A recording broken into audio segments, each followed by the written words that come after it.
gather around between the white umbrella I'm under and the water. We're going to get this show on the road. Louder.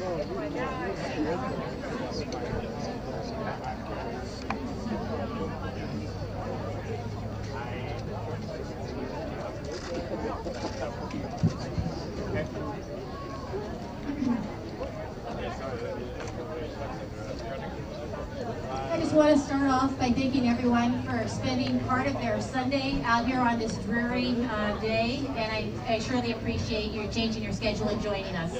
My name's Liz Talley. I'm a real estate agent with Windermere Real Estate, and when I sat down with Robin Everett a couple months ago and said, we need a walking train against coal train, I never thought so many of you would be here to be part of our train. I just really appreciate your attendance here today. It's really a terrific thing to see.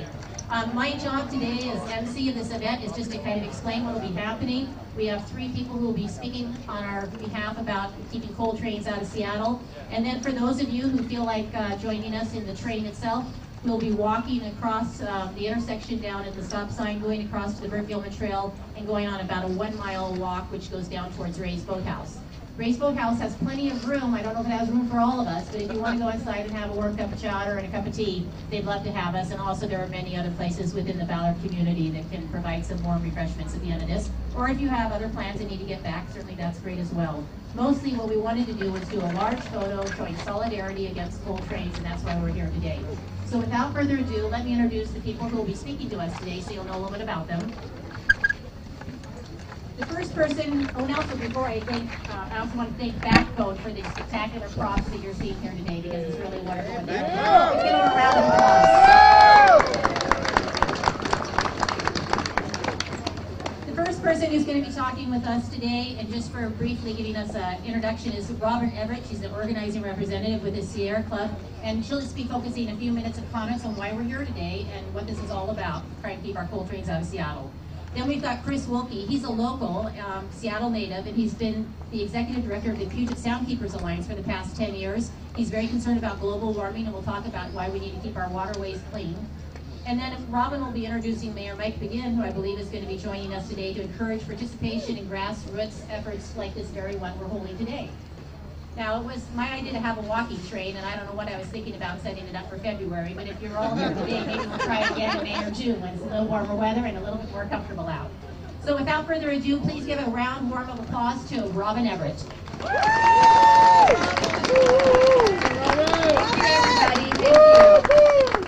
So I'm just going to talk for a few minutes about why we're actually here today. You know, last week President Obama gave a very moving State of the Union speech. I don't know about you, but I was in tears by the end of it. But one of the most fabulous pieces of it was that he talked about climate change. For the first time in my lifetime, a president actually talked about climate change in the State of the Union address in a real way.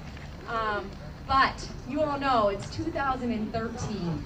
We've had record-breaking droughts, wildfires, superstorms. We're seeing ocean acidification. The time for talking is way, way over. And the time to act is now. And President Obama must walk the talk. And the first thing that he can do to show us that he is serious about addressing climate change is to use his pen to stop the Keystone XL pipeline.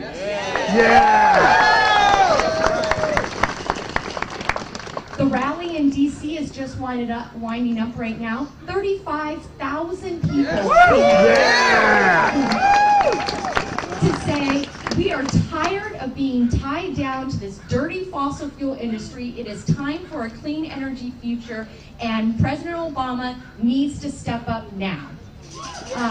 We know that Keystone is just the first step, and the Sierra Club has a plank that we want to see President Obama take in his first 100 days of his second term, and that includes denying Keystone, helping us fight coal exports, making sure that dirty coal plants shut down or clean up, and to make sure that our habitats are preserved for what we know is coming down the pipeline of species moving and other sorts of things related to climate change, and we need to be prepared for that.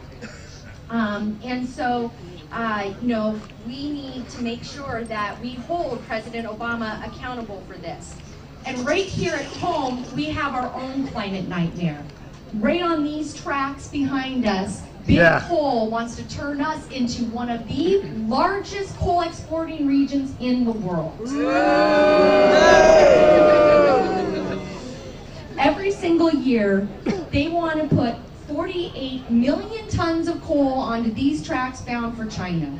And when you combine this with all the other proposals for the Northwest region, we are talking about almost 150 million tons of coal coming through the Pacific Northwest bound for foreign shores. And we know that this coal is dirty and dangerous. It is bad for our health, it is bad for our economy, it is bad for the Puget Sound, but the biggest threat from this project is exasperating climate change. And Big Coal wants to make this a huge climate nightmare for us, and we can do better.